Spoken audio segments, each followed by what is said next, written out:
Akhir-akhir ini situasi keamanan di Kota Makassar banyak dikeluhkan oleh sebagian warga ataupun oleh sebagian besar warga masyarakat di titik-titik tertentu, di area-area tertentu itu menjadi rawan ya, khususnya di malam hari atau di jam-jam tertentu begitu. Sehingga hal ini tentunya menuntut perhatian khusus dari pemerintah Kota Makassar termasuk pengawasan ya dari DPRD Kota Makassar. Bagaimana situasi keamanan lingkungan di Kota Makassar ini perlu kembali ditingkatkan upaya-upaya untuk menjaga keamanan. Kemudian dari masyarakat juga harus bisa responsif ya jika mendapati situasi keamanan lingkungan yang mungkin membutuhkan pengamanan yang lebih itu bisa segera menyampaikan kepada pemerintah Kota Makassar. Untuk itu di hari ini di Parlemen Update kami kembali melanjutkan perbincangan bersama anggota DPRD Kota Makassar yang kali ini masih dari Komisi A DPRD Kota Makassar, perwakilan dari Partai Gerindra yang menjadi wakil dari masyarakat di Dapil 3, yaitu di Kecamatan Biringkanaya dan Tamalandrea.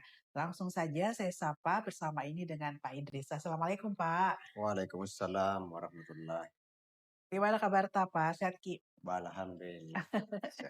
Baru selesai reses Pak ya, Ya, di Biringkanaya dan Tamalandrea ya.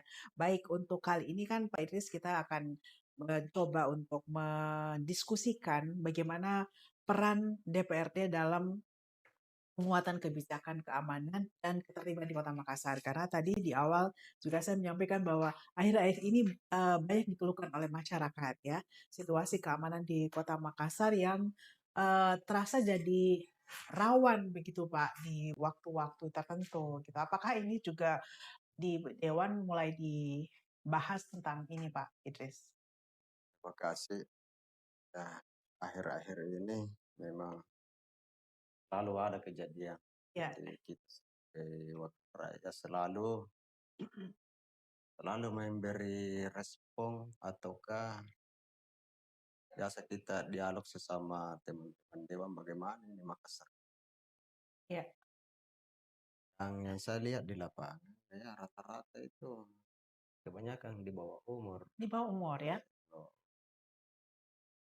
Jadi ini ini ada juga kaitannya dengan tentang perlindungan anak. Ya, Di masalah seperti itu saya kira semua terlibat ya, ya benar.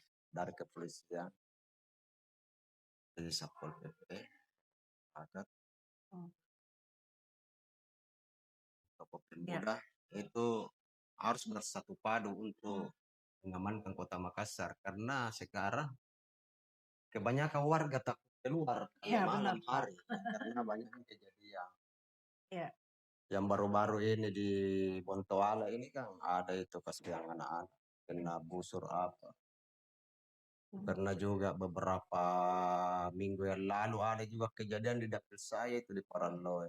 ya, Nah, itu sekali juga menimbulkan keresahan lah untuk ya kita. betul Pak. Jadi harapan kita saya selaku anggota DPRD Kota Makassar menginginkan bahwa aturan-aturan seperti perlindungan anak itu harus dikaji. Ya, Karena zaman sekarang kan beda dengan zaman dulu. betul Pak. Dulu itu umur 17 tahun tuh baru bisa kayak masuk berlatih itu mengetahui mana buruk, mana Ya, baik. Nah, ini zaman sekarang ini kan masih banyak umur 14 tahun sudah ini. 14 tahun sudah kajili-jili nih ceritanya. ya Pak. Nah, dan mereka berani karena merasa bangga dia. Dia bilang, tidak ditangkap deh karena ada undang-undang yang lindungi kita. Ya, Ini yang perlindungan anak. jadi masalah. Makanya harapan saya ke depan ya saya akan membahas masalah itu tentang data tersebut seperti perlindungan anak harus dikaji ulang. Ya, Ya, di masyarakat sendiri Pak, apakah didorong juga ya dari dewan khususnya atau pada saat reses kemarin untuk bagaimana masyarakat khususnya warga di lingkungan itu sendiri juga ikut membentuk sistem keamanan lingkungan atau Siskamling Pak, itu bisa dimaksimalkan, dimasifkan kembali? Ya kemarin saya reses, ya baru hari yang lalu selesai. Mhm. Kita memang menganjurkan bahwa diaktifkan pos kamling apalagi ada dari negeri. Ya, Iya, benar. itu sangat berfungsi sekali. Tetapi banyak juga saya lihat kompleks-kompleks melakukan portal dan itu bagus juga. Oke. Jadi setiap masuk diperiksa kalau perlu simpan KTP ya, dan Mhm. ada jam-jam tertentu tersebut. Hmm. Cuma yang kita takutkan ini yang di luar di Iya, jalan benar raya. Pak. Para warga yang pulang kerja tengah malam kasihan ini kan Mhm. terancam. Mhm. Iya, iya. Makanya saya berharap juga ke pemerintah Kota Makassar agar kiranya pihak Infocom untuk memasang CCTV semua lorong baik pun gelap Iya. sehingga ada apa namanya lah bisa takuti lah tidak ada kejadian cepat ditahu Iya. pelakunya. Yang ya kan termasuk juga ya lampu-lampu penerangan jalan itu di tempat begitu lalu lalang lalang warga harus terang. Iya, iya, ya mungkin kondisi-kondisi inilah yang memicu adanya dalam tanda kutip mungkin kenakalan-kenakalan yang lebih pada kenakalan-kenakalan remaja yang tapi pada dampaknya itu justru memberikan dampak ketakutan buat masyarakat ya Pak. Iya, iya. Khususnya bagaimana dengan para pekerja yang pulang malam. Kemarin itu juga sempat dikeluhkan di media sosial Pak Idris ya. Nah, ini kan eh, Makassar ini ada tidaknya situasi keamanan itu tetap di luar kota Makassar seringkali dicap sebagai daerah yang keras ya Pak. Apalagi jika dengan kejadian-kejadian seperti beberapa waktu terakhir ini. Nah, ketika disampaikan pada reses, apa yang mungkin perlu diantisipasi oleh masyarakat Pak? Ya keterlibatan langsung kan, Iya. terutama kegiatan-kegiatan Mhm. remaja gitu. Iya. Kegiatan anak muda ya harus pemerintah Kota Makassar memperhatikan anak-anak kita sehingga memiliki kesibukan sendiri. Jangan dia begadang salah, yang menimbulkan pemikiran-pemikiran negatif. Mari, maksud saya, mari kita ajak, kita rekrut anak-anak itu Mhm. bisa berkembang lah karena anak-anak kita ini masa depannya warga Makassar. Betul Pak. Eh, eh, karena tidak bisa kita benci, Iya. harus kita rangkul supaya betul-betul ini anak kita menjadi orang yang bermanfaat bagi orang lain. Iya, Pak Idris, ini terkait sistem pengamanan di Kota Makassar, pemerintah Kota Makassar memang juga sudah memaksimalkan yang namanya war room ya Pak, untuk bisa mengidentifikasi setiap kejadian-kejadian di Kota Makassar sendiri dan ini sebagai upaya untuk gangguan-gangguan Kamtipmas semacam itulah Pak Idris. Tapi penempatan CCTV-CCTV ini menurut Pak Idris seberapa besar persentase untuk ditambah lagi, Pak? Apalagi di Tamalan Raya kah, di Biringkanaya, Masih banyak masih kalau banyak ya? masih banyak. Kayak di dapil saya, kayak Biringkananya itu luas sekali. Kayak di pinggir-pinggir tol apa itu kan rawan sekali. Ya. Ya, dan itu kan banyak lampu penerangannya juga agak ini. Ya. CCTV-nya pokoknya kalau perlu kena akses sasaran setiap lorong dipasang. Dipasang. Ya. Connect dengan War room ya. ya. Iya, Dan iya. setengah mati yang saya lihat ini di bawah kasihan ya. Babinsa dengan Babin Katis masih setengah mati. Mhm. Iya. Untuk Sistem patrolinya sendiri, Pak, apakah memang ada juga diimbau dari Dewan sendiri untuk bisa diintensifkan khususnya di jam-jam rawan tersebut? ya sih begitu. Kayak Sabtu juga ya kan Iya. bisa diadakan malam keliling Mhm. dengan jadwal-jadwal tertentu di mana lokasi-lokasi yang awan. Kalau saya lihat kayak Satpol PP kan masih kurang di Makassar. Iya. Mungkin perlu ya penambahan, tambah Pak Wali Kota bisa menambah itu. Tapi anggarannya bagaimana tahu Pak? Karena kan pengadaan CCTV, terus ataupun merekrut Satpol PP honorer atau penambahan personil begitu pasti juga membutuhkan anggaran. Nah, khusus anggaran keamanan Kamtipmas ini di Dewan sendiri seperti apa Pak dibahas? Ya kalau kita PBD Makassar kan bagus. Ya. Ya tinggal antara PD-nya. Mhm. Kalau memang tidak bisa langsung kan bisa bertahap. Iya. Bisa bertahap. Janganlah jadikan Makassar ini Makassar sudah maju dan berkembang. Cuma dengan adanya ini kayak begal-begal apa ini bisa mengancam masyarakat Makassar juga. Iya, iya, benar Pak. Karena fokusnya ini ada beberapa hal yang sedang diintensifkan oleh Polrestabes Makassar, Pak, seperti knalpot brong, penindakan geng motor, aksi begal, perkelahian antar kelompok, juga patroli di kawasan rentan kejahatan jalanan. Jadi ini tentunya juga dari pihak kepolisian sudah cukup responsif ya untuk melakukan upaya-upaya preventif ya menjaga situasi Kamtipmasnya sendiri Pak ya di Kota Makassar. Nah, dari hasil ini Pak sebenarnya di Dewan sendiri dari dengar pendapat Kak ini nanti setelah dari reses apa yang dikeluhkan oleh masyarakat Pak? Aspirasi yang ditampung terkait keamanan Kota Makassar. Ya itulah tadi ada beberapa juga menyatakan bahwa ya apa yang saya tadi ungkapkan masalah perlindungan anak. Nah, Perlindungan. ini di sini. Ini kuncinya di sini sebenarnya kalau dikasih efek jerah. Kalau memang jangan memandang umur. Kalau bisa kan Iya. begitu. Kalau 14 tahun ke atas saya kira bukan anak. Karena dia pemikirannya itu masa mau Iya betul. dilepas kalau mengancam Ya, dan ya. ada beberapa kejadian di Kota Makassar kan tidak ini makanya mereka berani bertindak terus coba beden kasih ketegasan kalau perlu ya sekali-sekali dor anunya kayak kejadian di gua kemarin kan begitu. Jadi masih agak sedikit Harus keras ya harus keras keras. ya. Satu sisi juga bertabrakan dengan Undang-Undang Perlindungan Anak ya, Pak. Itu ya itu Ya, jadi mungkin ke depannya, tapi karena memang anak-anak itu batas usianya dari WHO memang masih di bawah 17 tahun masih masuk anak-anak, Pak Idris.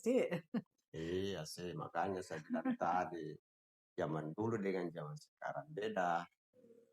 Sekarang ya kalau sudah 14 tahun itu ke atas, Iya, eh, udah bukan nih anak-anak. bukan anak-anak karena tahu mana banyak yang buruk. Kan Iya. begitu. Iya, jadi memang harus ada upaya-upaya signifikan dari pemerintah kota, pihak pengamanan untuk bisa lebih memaksimalkan lagi koordinasi ya Pak Idris ya. Iya, Ya, oke. Nah, Pak, dari sisi masyarakat sendiri kepada dewan yang diharapkan itu seperti apa, Pak? Selain tadi penempatan CCTV ya, Pak? iya. Penempatan CCTV di sejumlah titik di Kota Makassar, khususnya di Kecamatan Pilingkanaya dan Kecamatan Tamalan Ria. Kemudian hal-hal apa lagi, Pak, yang didapat dari reses tak kemarin? Oke. Selain daripada koruptor ya Iya, kayak kita berbicara iya, itu ini tadi harus wah kegiatan-kegiatan itu udah kita sebagai orang di sini ya kita harus memang mendorong anak kita untuk masuk berorganisasi mhm, ya organisasi yang betul iya, supaya wawasan ada anak-anak ini bisa terbuka bahwa ternyata kita ini selama ini tidak disuka sama orang banyak kan begitu. Jadi ya itulah yang membuat kita ini kerja kerja sama kita. Kalau diharapkan dari pihak kepolisian juga kan setengah mati. Hanya berharap kepada kita ini selaku anggota DPRD ya selalu menyarankan begitu setiap kita turun ya kita Ya, ya Allah jangan yang pertama harus memberikan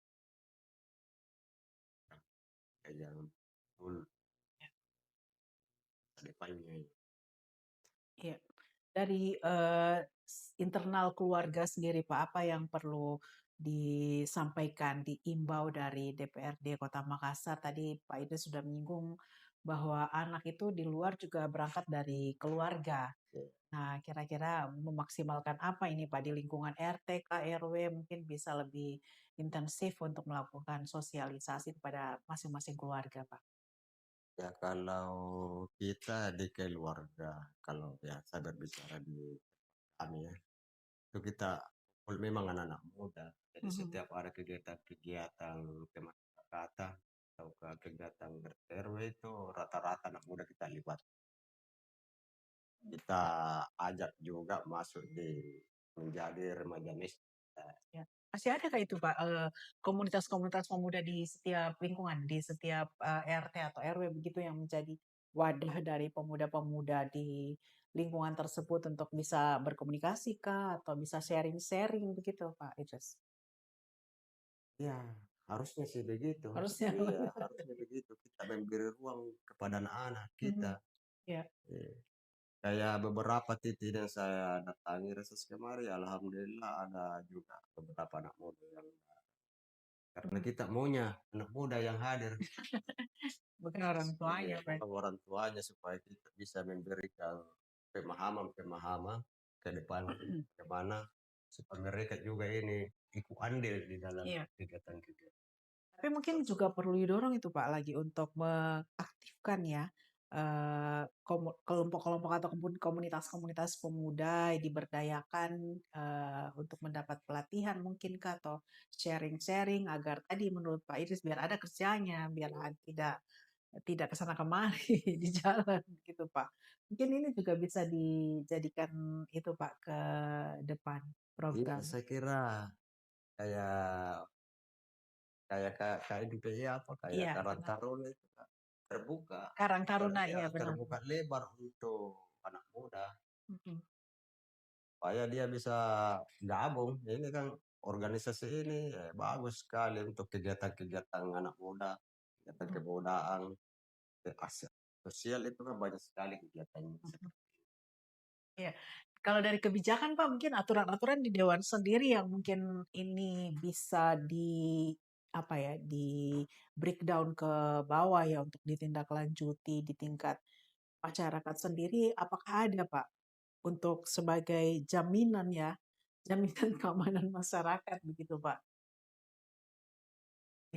Apakah ada kebijakan atau nanti akan dituangkan dalam penjajakan mungkin perlu ada perda khusus kah atau seperti apa Pak? Ya kalau berbicara itu sih kita yang Mhm. jelas salah keamanan kan kita lihat ini rata-rata kan anak-anak. Iya betul Pak. Makanya itu perda perlindungan anak itu yang harus dikaji ulang. Mhm. Tapi DP3 termasuk mitra Komisi A bukan Pak ya? Bukan ya? Iya, iya, iya. Jadi, Nanti saya dialog sama teman-teman bisa bagaimana ini bisa. hmm, mhm. Ya karena membingungkan juga pada implementasinya ya Pak ya, dibilang perlindungan anak tapi pelakunya sebenarnya setengah anak-anak. Melebihi dari orang dewasa kelakuannya. Iya, iya, Pak. Nah, dalam waktu dekat ini Pak Idris mungkin yang bisa dulu lah dilakukan oleh masyarakat di warga lah di tingkat RT RW untuk menjaga lingkungannya dulu saja. Jangan itu seperti apa Pak? Ada imbauan khusus kah? Ya, pertama itu tadi poskamling. Ya, Poskamling ya, setiap seperti RW harus ada poskamling. iya. Ya, kalau pemainnya tidak ada poskamling kan ada namanya portal itu kan Hmm, sama ya, sama fungsinya itu untuk mengamankan wilayah kita ya. dan membuat grup-grup RT RW dan Mhm. muda dan tokoh agama. Jadi kalau ada hal-hal kejadian cepat Mhm. jadi kita bisa mengantisipasi sebelum. Iya. Tapi sampai sejauh ini Pak di 15 kecamatan itu apakah masih aktif poskamlingnya? Poskamling ini di kecamatan kah atau Pak di mana? Di kelurahan kah? Kalau di Pularang kan ada tuh menunya sistem poskonya. Kalau Iya. ini kan kita berbicara tingkat RT RW. RT RW benar.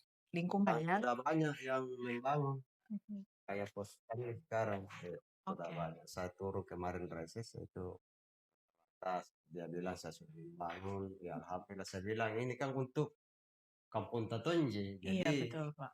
betul-betul harus dijagailah, masih menjaga. Ya, jadi memang diimbau untuk mengaktifkan kembali poskamling ya Pak ya. Poskamling itu di setiap lingkungan, keamanan lingkungan ya, namanya juga keamanan lingkungan. Jadi mungkin di tingkat RT RW itu bisa bagaimana mendiskusikan dan mengkoordinasikan pengaktifan poskamling ini ke kelurahan ya. Iya. Di RT RW itu sendiri perlukah dibangun poskamling. Kemudian juga tadi dari Pak Idris menyampaikan harusnya ada CCTV di setiap lorong karena kalau sekarang tidak ada CCTV di setiap lorong. Bahkan ada beberapa warga masyarakat itu melakukan pengadaan CCTV secara swadaya, Pak. Ya. Ya, itu juga perlu didorong mungkin ya, tapi mungkin tidak semua tahu Pak bisa Ya. menyediakan karena mahal juga CCTV kalau dengan jangkauan jangkauan penangkapan kameranya itu yang luas, Pak. Kalau yang di lorong-lorong kayak ke uang kan biar yang murah-murah. Ya kan? Banyak juga warga termasuk di sekeliling saya. Alhamdulillah warga Iya. banyak yang beli. Mhm. Banyak. Saya ini yang agak yang jalan yang umum ini yang Iya, betul. betul-betul yang rawan harus ada terpasang semua. Ya, memang belum semua terpasang ya untuk CCTV, Pak. Nah, bertahap. Bertahap ya. Kita berharap Makassar ini akan terus berkembang dan terus berbenah, belajar dari pengalaman-pengalaman di masa lalu. Oke, Pak Idris, mungkin ada yang ingin disampaikan kepada masyarakat bahwa hingga saat ini pun tentu DPRD, teman-teman bapak-bapak di komisi itu membuka ruang luas-luasnya, sebesar-besarnya untuk masyarakat menyampaikan aspirasinya ya Pak ya. Ya, bisa disampaikan Pak Tabe. Ya, saya selaku anggota DPRD ya, ngajak seluruh warga Kota Makassar, mari kita sama menjaga keamanan. Sama kita masing-masing kita agar ke depan bisa menjadi pemimpin Kota Makassar. Palang keamanan kita harus bersatu padu bersama dengan masyarakat dan lain-lain. Ya. Dan saat ini meskipun berkantor secara sederhana ya dan sementara, tapi dari DPRD Kota Makassar terus memaksimalkan tetap pengawasan dan kerja-kerja, apalagi menjelang akhir tahun ini dipenuhi dengan rapat-rapat setelah reses akan ada monef-monef yang akan digelar ya Pak ya. Tapi masyarakat bisa tetap menyampaikan aspirasinya kepada masing-masing perwakilan atau bisa juga masih tetap menyampaikan aspirasinya melalui beberapa sarana yang dibuka oleh DPRD Kota Makassar melalui Instagram, melalui aplikasi-aplikasi yang sudah dibuat oleh DPRD Makassar sebelumnya ya Pak, itu tetap bisa dipergunakan oleh masyarakat dan kita harus bisa memberikan semangat Pak menempati tempat baru, semoga kita terbuka ya tetap terbuka ya. mau lewat langsung ke kantor, mau lewat media sosial, mau lewat WA langsung, Ya. kita tetap cara yang terbaik terutama anak-anak. Ya, ya. Terima kasih banyak Pak Idris. Beliau adalah perwakilan dari Dapil 3 ya pada saat dilantik menduduki posisi di Komisi A DPRD Kota Makassar yang hingga saat ini tentunya beliau juga memastikan bahwa fungsi-fungsi pengawasan itu tetap dimaksimalkan meskipun dengan saat ini DPRD yang menempati kantor sementara ya Pak. Kita berharap di tahun yang akan datang akan bisa segera menempati kantornya kembali. Terima kasih sekali lagi Pak Iya, Waktuta sudah sama-sama datang Bu. Terima di kasih. sini di studio podcast solusimedia.id. Jangan lupa di-subscribe ya dan ditonton nanti selengkapnya perbincangan saya terkait keamanan Kota Makassar, upaya-upaya yang dilakukan oleh DPRD Kota Makassar, koordinasi, kolaborasi, kemudian bagaimana mengaktifkan kembali sistem pengamanan lingkungan ya Pak ya, pos pengamanan lingkungan atau pos kamling ya, intinya itu pos kamling harus diaktifkan kembali di lingkungan-lingkungan warga. Terima kasih untuk atensi Anda. Sekali lagi berterima kasih kepada Pak Idris. Sampai jumpa ya Sama-sama. Pak. Assalamualaikum warahmatullahi wabarakatuh.